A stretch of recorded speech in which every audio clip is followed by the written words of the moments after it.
ರಾಜ್ಯದಲ್ಲಿ ಡ್ರಗ್ಸ್ ದಂಧೆಯನ್ನು ಸಂಪೂರ್ಣವಾಗಿ ಮಟ್ಟ ಹಾಕುವ ನಿಟ್ಟಿನಲ್ಲಿ ಇಲಾಖೆಯು ಕಟ್ಟುನಿಟ್ಟಿನ ಕ್ರಮ ತೆಗೆದುಕೊಂಡಿದ್ದು, ಬೆಂಗಳೂರಿಗೆ ಅಪಕೀರ್ತಿ ತರುವಂತಹ ಮಾತುಗಳನ್ನಾಡುವುದು ಸರಿಯಲ್ಲ ಎಂದು ಗೃಹ ಸಚಿವ ಡಾ ಜಿ. ಪರಮೇಶ್ವರ್ ಅವರು ಹೇಳಿದ್ದಾರೆ.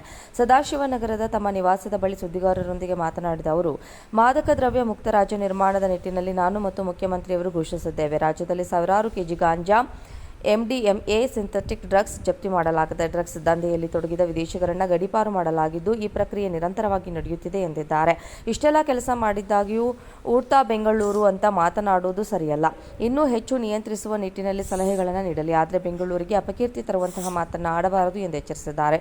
ಕಾನೂನು ಸುವ್ಯವಸ್ಥೆ ಕಾಪಾಡಲು ಕಠಿಣ ನಿರ್ಧಾರಗಳನ್ನು ತೆಗೆದುಕೊಳ್ಳಲಾಗಿದೆ. ಕಳೆದ 1 ವರ್ಷದಿಂದ ಯಾವುದೇ ರೀತಿಯ ಕಾನೂನು ಸುವ್ಯವಸ್ಥೆ ಸಮಸ್ಯೆಯಾಗದಂತೆ ನೋಡಿಕೊಂಡಿದ್ದೇವೆ ಎಂದು ತಿಳಿಸಿದ್ದಾರೆ. ಬಿಜೆಪಿಯವರ ಕಾಲದಲ್ಲಿ ಮರ್ಡರ್ಗಳಾಗಿರಲಿಲ್ವೇ? ಹಾಗಂತ ಮರ್ಡರ್ ಆಗಬೇಕು ಅಂತ ಅವರು ಅಪೇಕ್ಷೆ ಪಡೋದಿಲ್ಲ. ಆರೋಪಿಗಳನ್ನು ಹಿಡಿದು ಕಾನೂನಿನ ಚೌಕಟ್ಟಿನಲ್ಲಿ ಕ್ರಮ ಕೈಗೊಳ್ಳುವಂತೆ ಕೆಲಸವನ್ನ ತಕ್ಷಣವೇ ಮಾಡಿದ್ದೇವೆ. 95% ಕೊಲೆ ಪ್ರಕರಣಗಳ ಆರೋಪಿಗಳನ್ನು 24 ಗಂಟೆಯಲ್ಲಿ ಹಿಡಿದಿದ್ದೇವೆ. ಸುಮ್ಮನೆ ಕಾನೂನು ಸುವ್ಯವಸ್ಥೆ. ರಾಜ್ಯದಲ್ಲಿ ಡ್ರಗ್ಸ್ ದಂಧೆಯನ್ನು ಸಂಪೂರ್ಣವಾಗಿ ಮಟ್ಟ ಹಾಕುವ ನಿಟ್ಟಿನಲ್ಲಿ ಇಲಾಖೆಯು ಕಟ್ಟುನಿಟ್ಟಿನ ಕ್ರಮ ತೆಗೆದುಕೊಂಡಿದ್ದು, ಬೆಂಗಳೂರಿಗೆ ಅಪಕೀರ್ತಿ ತರುವಂತಹ ಮಾತುಗಳನ್ನಾಡುವುದು ಸರಿಯಲ್ಲ ಎಂದು ಗೃಹ ಸಚಿವ ಡಾ ಜಿ. ಪರಮೇಶ್ವರ್ ಅವರು ಹೇಳಿದ್ದಾರೆ. ಸದಾಶಿವನಗರದ ತಮ್ಮ ನಿವಾಸದ ಬಳಿ ಸುದ್ದಿಗಾರರೊಂದಿಗೆ ಮಾತನಾಡಿದ ಅವರು, ಮಾದಕ ದ್ರವ್ಯ ಮುಕ್ತ ರಾಜ್ಯ ನಿರ್ಮಾಣದ ನಿಟ್ಟಿನಲ್ಲಿ ನಾನು ಮತ್ತು ಮುಖ್ಯಮಂತ್ರಿಯವರು ಘೋಷಿಸಿದ್ದೇವೆ. ರಾಜ್ಯದಲ್ಲಿ ಸಾವಿರಾರು ಕೆಜಿ ಗಾಂಜಾ, ಎಂಡಿಎಂಎ ಸಿಂಥೆಟಿಕ್ ಡ್ರಗ್ಸ್ ಜಪ್ತಿ ಮಾಡಲಾಗಿದೆ. ಡ್ರಗ್ಸ್ ದಂಧೆಯಲ್ಲಿ ತೊಡಗಿದ ವಿದೇಶಿಗರನ್ನು ಗಡೀಪಾರು ಮಾಡಲಾಗಿದ್ದು, ಈ ಪ್ರಕ್ರಿಯೆ ನಿರಂತರವಾಗಿ ನಡೆಯುತ್ತಿದೆ ಎಂದಿದ್ದಾರೆ. ಇಷ್ಟೆಲ್ಲ ಕೆಲಸ ಮಾಡಿದ್ದಾಗ್ಯೂ ಊಡ್ತಾ ಬೆಂಗಳೂರು ಅಂತ ಮಾತನಾಡುವುದು ಸರಿಯಲ್ಲ. ಇನ್ನೂ ಹೆಚ್ಚು ನಿಯಂತ್ರಿಸುವ ನಿಟ್ಟಿನಲ್ಲಿ ಸಲಹೆಗಳನ್ನು ನೀಡಲಿ. ಆದರೆ ಬೆಂಗಳೂರಿಗೆ ಅಪಕೀರ್ತಿ ತರುವಂತಹ ಮಾತನ್ನು ಆಡಬಾರದು ಎಂದು ಎಚ್ಚರಿಸಿದ್ದಾರೆ.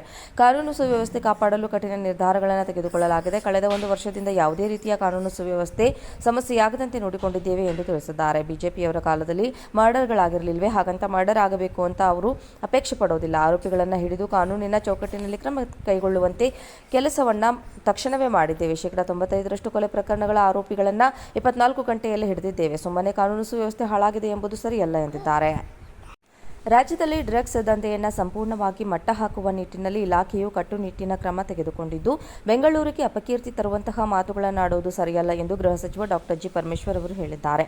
ಸದಾಶಿವನಗರದ ತಮ್ಮ ನಿವಾಸದ ಬಳಿ ಸುದ್ದಿಗಾರರೊಂದಿಗೆ ಮಾತನಾಡಿದ ಅವರು, ಮಾದಕ ದ್ರವ್ಯ ಮುಕ್ತ ರಾಜ್ಯ ನಿರ್ಮಾಣದ ನಿಟ್ಟಿನಲ್ಲಿ ನಾನು ಮತ್ತು ಮುಖ್ಯಮಂತ್ರಿಯವರು ಘೋಷಿಸಿದ್ದೇವೆ. ರಾಜ್ಯದಲ್ಲಿ ಸಾವಿರಾರು ಕೆಜಿ ಗಾಂಜಾ, ಎಂಡಿಎಂಎ ಸಿಂಥೆಟಿಕ್ ಡ್ರಗ್ಸ್ ಜಪ್ತಿ ಮಾಡಲಾಗಿದೆ. ಡ್ರಗ್ಸ್ ದಂಧೆಯಲ್ಲಿ ತೊಡಗಿದ ವಿದೇಶಿಗರನ್ನು ಗಡೀಪಾರು ಮಾಡಲಾಗಿದ್ದು, ಈ ಪ್ರಕ್ರಿಯೆ ನಿರಂತರವಾಗಿ ನಡೆಯುತ್ತಿದೆ ಎಂದಿದ್ದಾರೆ. ಇಷ್ಟೆಲ್ಲ ಕೆಲಸ ಮಾಡಿದ್ದಾಗ್ಯೂ ಊಡ್ತಾ ಬೆಂಗಳೂರು ಅಂತ ಮಾತನಾಡುವುದು ಸರಿಯಲ್ಲ. ಇನ್ನೂ ಹೆಚ್ಚು ನಿಯಂತ್ರಿಸುವ ನಿಟ್ಟಿನಲ್ಲಿ ಸಲಹೆಗಳನ್ನು ನೀಡಲಿ. ಆದರೆ ಬೆಂಗಳೂರಿಗೆ ಅಪಕೀರ್ತಿ ತರುವಂತಹ ಮಾತನ್ನು ಆಡಬಾರದು ಎಂದು ಎಚ್ಚರಿಸಿದ್ದಾರೆ.